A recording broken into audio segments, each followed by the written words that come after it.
It's Al. It is November. Holy cow. Where has the year gone? Like, OMG. It's already November. I mean, just yesterday was January. So, well, actually, just yesterday it was really Halloween. And I do have to share, I had such an amazing time yesterday.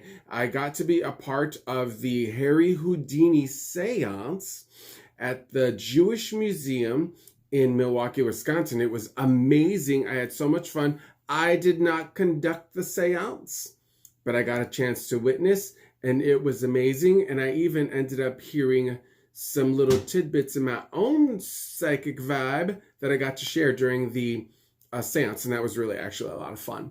So that was amazing. But it's November. Halloween is over. Well, at least in my heart, Halloween is every day. But it's November. That means, and I know I said that 3 times, but it bears repeating. That means it's a new month. That means it's a new deck of cards. And that means we're going to do the Zodiac readings for today. So we're going to do 1 card pull for each Zodiac sign, and that's going to be your message for November. And then I thought, and as always, per my friend Stephen Bright, who is absolutely amazing. Stephen, I was racking my brain. What deck of cards am I going to use? Which one is going to call my name? And you know, nobody did. I looked at all the decks of cards I have. Oracles, Lenormands, Tarot. I have all these beautiful, wonderful deck of cards. And nobody said, pick me, Papa, pick me. So I made a choice myself. And share a little tidbit of inside information, since today is my 29th anniversary with me and my husband, we're married now, Uncle Tom. I thought, you know what? I feel alive. I feel magic. I feel light. I feel just here and present and just kind of like, I just feel so much fire and light and soul in my system. So I thought, you know what? I have a deck of cards that does kind of make me feel like that. That is Tarot Illuminati by Eric C. Dunn, published by La Scarabeo. I think I said that right. Publishing. This deck of cards is so beautiful, so detailed, so full of life. I thought, what better deck of cards to use on my 29th anniversary to do my Zodiac readings. So let's get started. As always, we do 1 card pulls for each Zodiac sign, and Aries is always first, since that's the first sign of the Zodiac. I'm going to do 1 shuffle. I'm going to do 3 cuts, and then we'll get the show on the road. All right. Aries, you've got 4 of Pentacles, Aries. So looking at this card, it's about you finding your own safety, security, and quiet space within yourself. At the same time, if you end up bullying, or if you're trying to hold everything in the palm of your hand with all your might, you are going to let things slip through. You can only hold on to something so long before it actually ends up falling away from you. So for you, Aries, it is about being appreciative of what you have and focusing on how you can nurture that and keep that going. Because if you don't, you could end up watching things slip through your fingers. And that's something you, Aries, absolutely cannot afford to have happen. Taurus, you've got 9 of Wands reversed, Taurus. So with the 9 of Wands reversed, it's time to lower the guards. It's time to actually allow yourself to be who you truly are on the inside out. This is a card that explains a person is full of valiance, meaning you've got fire, you've got drive, you've got fear under control, and you're not afraid of anybody or anything. You have shields up. But in the reversed, I feel like you get to keep all of those characteristics and qualities, but soften, so that way you don't have to feel like you're always on edge. So you don't have to feel like everything is trying to get at you. I do think you get a chance to keep a nice healthy boundary about yourself, but you don't have to feel like you're always ready to fight. Gemini, that's me. Gemini, you've got, Prince of Cups. And that makes perfect sense, especially for my day today, for me. This is about love. It's about comfort. It's about security. It's about your emotional connection with yourself and everyone who surrounds you. I feel like, Gemini, we've got to pay better attention to how we approach our emotional connections. Now, I don't strictly mean the romantic kind either. Friends, family, coworkers, anybody that you cross paths with, that's an emotional connection. And so with the Prince of Cups, Gemini, you've got to make sure that you are really paying attention to how you're interacting with the people who surround you. Really focus on that. Not only on the people who surround you, but for yourself as well. Cancer, you've got Queen of Swords reverse, Cancer. Now, this is a very harsh card sometimes. It's very quick and to the point. And while it may be a queen, and some people could certainly associate that with feminine wiles, in the reverse, I think you got to be a little more careful about how you're delivering. What you're saying, I think people may feel as though you are cutting them at the knee, and that you're abrasive, and that you're hard. And while those things can be very wonderful qualities and tools to utilize, it feels to me like you're kind of coming off like the bitch. And that's not a bad thing once in a while. There are certain occasions that require that kind of a behavior and mentality. But I do think that for you, you may have to look at how you're communicating with people and take a look at that from a sense of, do I really need to be this harsh or this curt or this forward? There's always a way to deliver with kindness, always. All right, Leo.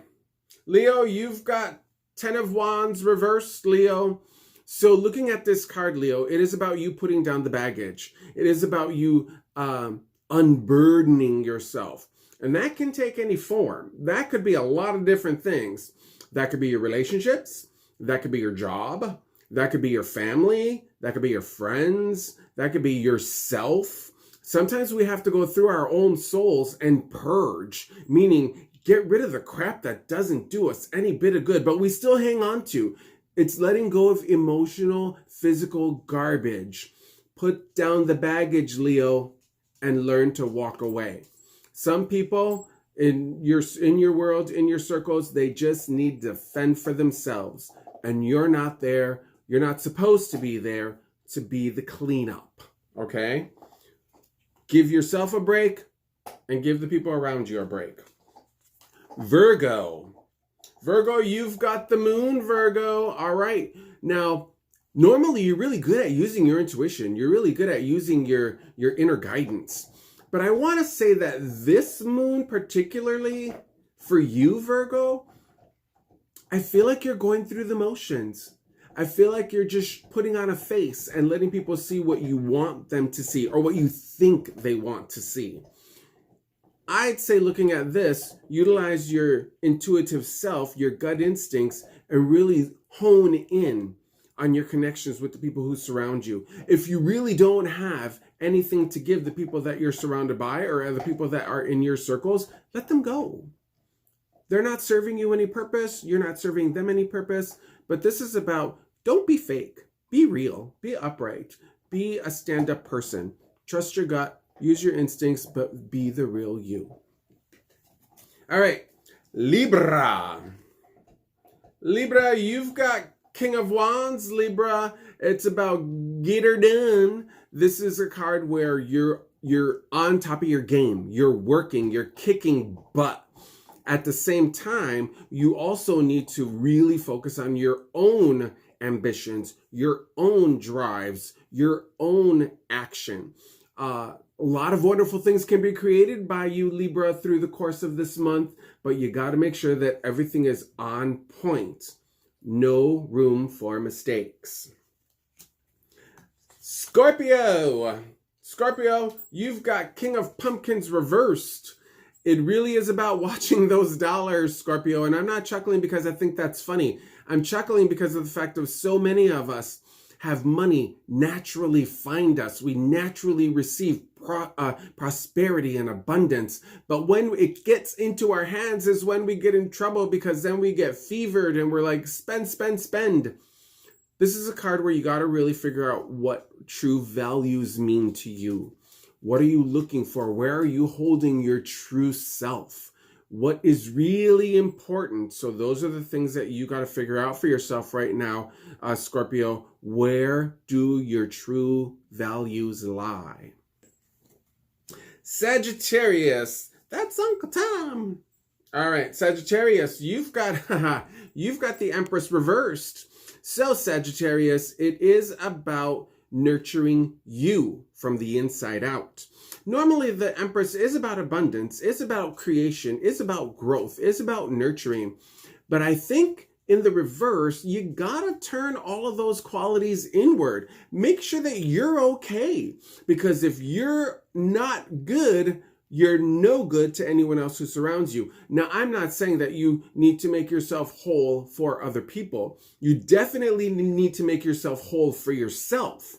But the thing of it is as long as you're feeling down or off or broken, you never really get to truly live in your skin and be who you are.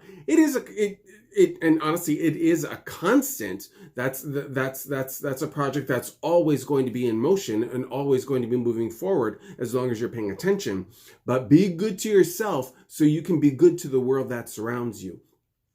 I also want to point out the Empress reverse sometimes is a little bit of a lag in projects, a little bit of a lag in successes. That doesn't mean those successes don't happen. They clearly do. But somehow you're taking a little bit of you're on a little bit of a tangent to get to those end results. Take it easy, make sure you're well, and create as you go. Okay? All right. Capricorn. Capricorn, you've got 10 of Pentacles. I love it. You're on a road to comfort, security, and safety in one way or another. The 10 of Pentacles is about putting in the effort, but jackpot rewards. Kind of like the 8 of Pentacles, but here you're surrounded by a ton of people, and you've got to make sure that you're on the same page with every person that you come across, and that's a pretty big pill to swallow. And I also want to point out that sometimes when I look at the 10 of Pentacles, it can be about medication. So. And it's about medication because sometimes whenever I see pentacles, they remind me of pills. Medicine, pills, it's all the same thing. But make sure you're well so that you can be well for others at the same time. And I almost feel as though, Capricorn, it is about you helping others heal for themselves as well. Maybe some work for you, Capricorn. All right, Aquarius. High Priestess reversed, Aquarius. Get out there, use your intuition, share what you've got, share your knowledge. Help people learn who they are. At the same time, while you're doing this, you are helping yourself as well. This is about not second guessing. Act. Make those choices. Make those decisions. Let yourself be known. This is me. This is my goal. This is my contribution. This is who I am. Sometimes with High Priestess, she's the kind of energy that likes to hold it all in until it's time. And Aquarius feels like it's time. Let that puppy out. Pisces, that's my mama. Pisces, you've got 8 of Pentacles reversed, Pisces. All right. Very similar to some of the cards that we've had, there seems to be a little bit of a theme going on here. It's about self-preservation. So with the 8 of Pentacles reversed, stop spending needless money. I feel like what that really is boiling down to is this. It's not strictly just about actually spending money and keeping the purse strings a little tighter. I want to say more to the point, maybe stop giving so much of yourself away. The Eight of Pentacles reversed is a card of, normally it is about putting in honest efforts, but it strikes me like you keep putting in honest efforts and not getting anything back for it. Now, I'm not saying that your actions and you moving forward and your giving is so that you can receive in return. I realize that, Pisces, most of the time when you're doing that, it's purely out of love. It's purely giving from your heart. It's purely giving from self. But it really feels to me like you really got to take a look at how much energy you're expelling on that route, because you're not being appreciated for all their efforts that you're doing. People are feeling like, specifically, people are feeling like you're an ATM and that you're a bottomless well of cash or wealth or value. And as long as you operate from that point of view, as long as you operate from a well that is never ending, people are always going to be there with their hands out. And so, very much like some of the earlier cards in the Zodiac readings, it is about self-preservation. Make sure you appreciate you. Make sure you take care of you. As long as you continue to give, you're going to become an empty well. And yet and still, you'll give. But you're giving from a dry well. And that means you have nothing else to give. So pay attention to what you're doing and why you're doing it. Question yourself, is this really worth the effort? Is this really worth the energy? So don't give away who you are for free, especially if there's no appreciation that's being given to you in return. It takes nothing to say thank you. It takes nothing to give somebody a hug. It takes nothing to give somebody a smile. It takes nothing to show appreciation to another person, especially as giving as you tend to be, Pisces. All right. Now, I realize that was a little bit on the heavy side for you, Pisces, but you seemed like you kind of needed a little smack on the hand. Well, there you have it, kids. That's the Zodiac readings for November 2019. Thank you for watching this video. Make sure you share it. Make sure you visit elstarot.com every day. There's always something new to see, plenty of videos to watch. I'm kind of toying around with some ideas. So make sure you kind of pay attention to the Els Tarot Hub, because I think there's some things that I want to kind of put into play. Let's see what happens. Thank you for watching today's video. Love you guys. Have a good day. Bye.